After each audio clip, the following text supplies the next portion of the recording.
Hello friends, आज हम CTET NCERT class 3 की ईवीएस के टॉपिक देखेंगे। तो चलिए स्टार्ट करते हैं। जिक्सा का खेल। जिक्सा में किसी चित्र के ऐसे टुकड़े होते हैं कि उनको मिलाने के लिए बहुत दिमाग लगाना पड़ता है। इसमें लकड़ी या गत्ते का टुकड़ा होता है। इसका प्रयोग प्राथमिक स्तर में होता है। जिक्सा ऐसा बनाया जाता है कि उसमें कुछ चुनौतियाँ हों, सीधे सीधे टुकड़े ना हों जो आसानी से ही जोड़े जा सके। मशहूर कलाकार विष्णु चिंचालकर इंदौर मध्य प्रदेश के थे। यह सूखे पत्तों से बढ़िया चित्र बनाते थे। सब पेड़ों की छाप एक जैसी नहीं होती है, अलग अलग होती है। जैसे मनुष्य के फिंगरप्रिंट्स अलग अलग होते हैं, वैसे ही पेड़ों की छाप भी अलग अलग होती है। हमारा पहला स्कूल होता है हमारा परिवार। हम अपने परिवार से ही सबसे पहले सीखना शुरू करते हैं। चूहा। चूहों में देखने की क्षमता कम, परंतु सूंघने, छूने और स्वाद वाली कलिकाएं बहुत ही तीव्र होती हैं। स्वच्छ भारत अभियान। स्वच्छ भारत अभियान की शुरुआत 2 अक्टूबर 2014 को हुई थी। गांधी जी की 150वीं वर्षगांठ पर स्वच्छ भारत अभियान की शुरुआत की गई। यह हमें एहसास दिलाता है कि स्वच्छता हमारी जिम्मेदारी ही नहीं बल्कि फ़र्ज भी है।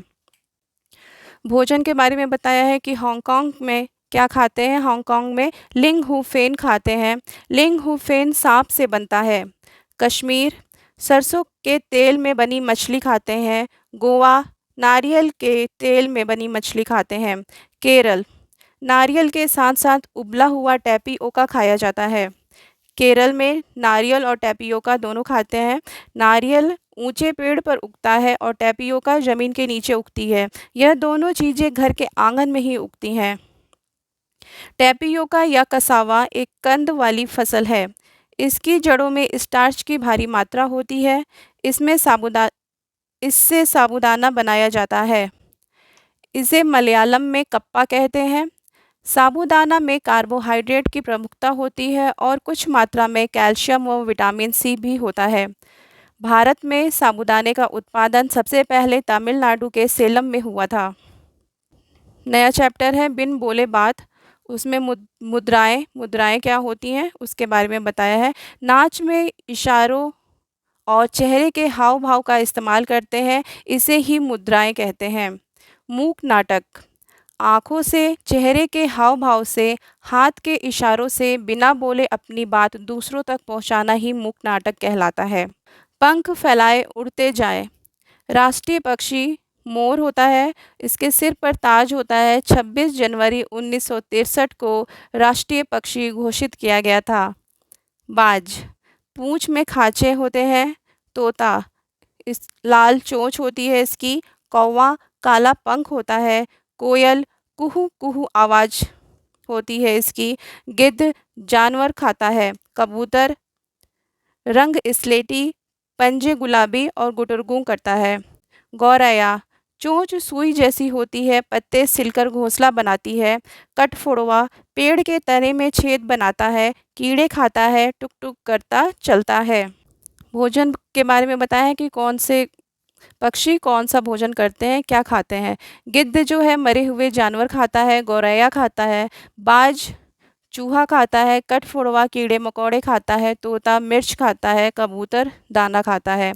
पक्षियों के उड़ने, चलने और गर्दन घुमाने के तरीके अलग अलग होते हैं। मैना मैना झटके से अपनी गर्दन आगे पीछे करती है। उल्लू उल्लू तो अपनी गर्दन पीछे तक घुमा सकता है। 270 डिग्री तक घुमा लेता है अपना गर्दन। तोता हमारी बोली की नकल कर सकता है। पक्षियों के पंख अलग अलग रंगों व डिज़ाइन के होते हैं। उड़ने में मदद करते हैं। पंख उनके शरीर को गर्म भी रखते हैं। समय समय पर पक्षियों के पुराने पंख झड़ जाते हैं और नए नए पंख आ जाते हैं। इन पक्षियों से क्वेश्चन ऐसे बनते हैं कि स्टेटमेंट आ जाता है और इसमें पूछता है कि क्या सही है क्या गलत है। ब्रेल लिपि। लुई ब्रेल के नाम पर ब्रेल लिपि आई थी। ये फ्रांस के थे। लुई ब्रेल जब 3 साल के थे, एक दिन पिता के औजारों से खेल रहे थे। अचानक नुकीले औजारों से उनकी आंखों में चोट लग गई। आँखों से दिखना बंद हो गया था, लेकिन उन्हें पढ़ने में रुचि थी।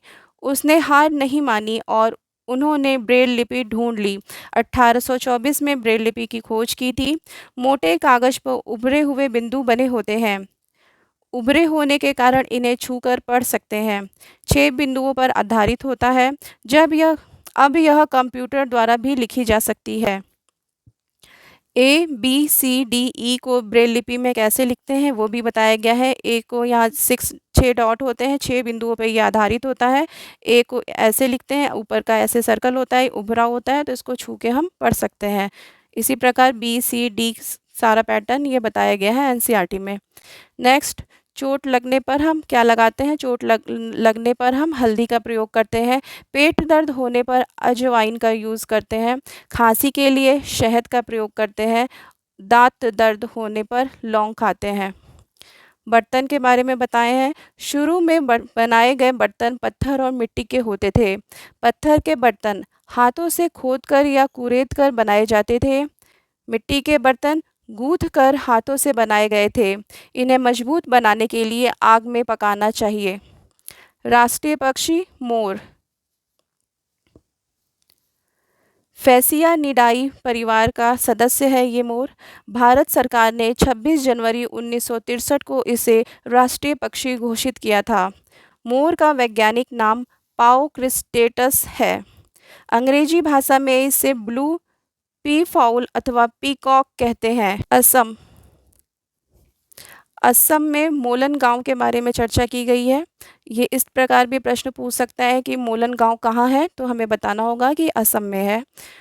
चलिए देखते हैं। यहाँ बारिश बहुत होती है, इसलिए हमारे घर ज़मीन से लगभग 10 से 12 फीट ऊंचे या 3 से 3.5 मीटर ऊंचे बने होते हैं।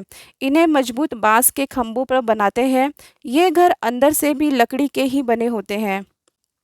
बांस और रस्सी से बना पुल होता है। इनकी छत उल्टा वी या स्लैंटिंग शेप में होती है, जिससे बारिश हो तो पानी छत पर टिके ना, वो नीचे बह के गिर जाए। श्रीनगर में बादाम के छिलकों से पोस्टर बनाए जाते हैं। बच्चों ने कपड़ों की कतरनों से झालर बनाकर दरवाजे पर लगाए। मतलब इसके कहने का मतलब ये है कि श्रीनगर में कपड़ों के कतरनों से झालर बनाई जाती है। सूखे पत्तों तथा लकड़ी के बुरादे से रंगोली बनाई जाती है। श्रीनगर में डल झील, हाउस बोट, शिकारे, चप्पू भी चलाया जाता है। चारों तरफ नीले नीले पहाड़ और बीच में चार चिनारी है।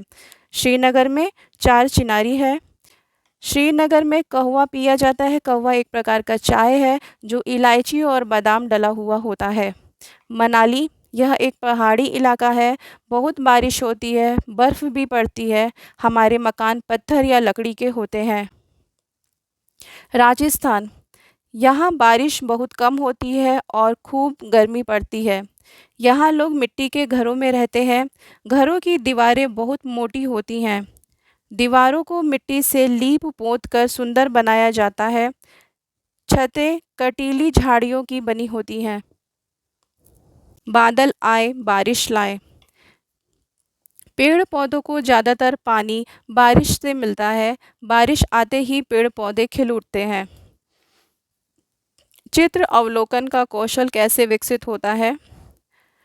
पाठ पढ़ने से पहले यदि बच्चों को ध्यान से चित्र देखने और समझने का मौका दिया जाए तो उनमें चित्र अवलोकन का कौशल विकसित होगा। पशु पक्षियों को छूने का अर्थ है उन्हें प्यार से सहलाना, ना कि उन्हें सताना। बूंद बूंद से, राजस्थान में बज्जू गांव के बारे में चर्चा की गई है। राजस्थान में चारों तरफ रेत ही रेत दिखाई देती है। बावड़ी यानी कुआं सूख गया है वहाँ पे। टाँका क्या होता है? बारिश का पानी इकट्ठा करने की विधि है या तरीका है। आंगन में गड्ढा बनाकर उसे पक्का करके टाँका बनाते हैं। टाँके को ढक्कन से बंद रखते हैं। टाँके के लिए घर की छत को कुछ ढलवा बना देते हैं, जिससे छत पर गिरा बारिश का पानी नाली द्वारा नीचे टाँके में इकट्ठा हो जाए। छत की नाली पर जाली लगा देते हैं, जिससे कूड़ा कचरा टाँके में ना जा सके।